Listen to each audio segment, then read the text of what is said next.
കർത്താവിൻ്റെ നാമം മഹത്വപ്പെടുമാറാകട്ടെ. സങ്കീർത്തനം 26-ാം അധ്യായം.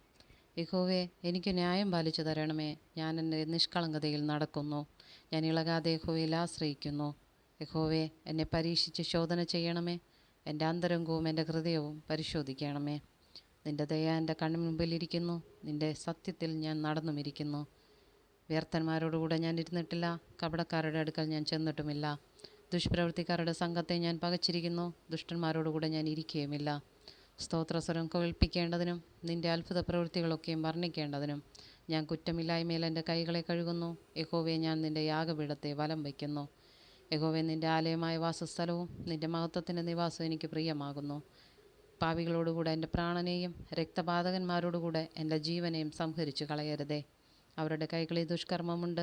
അവരുടെ വലം കൈ കോഴ നിറഞ്ഞിരിക്കുന്നു. ഞാനോ എൻ്റെ നിഷ്കളങ്കതയിൽ നടക്കും. എന്നെ വീണ്ടെടുത്ത് എന്നോട് കൃപ ചെയ്യണമേ. എൻ്റെ കാലടി സമനിലത്ത് നിൽക്കുന്നു.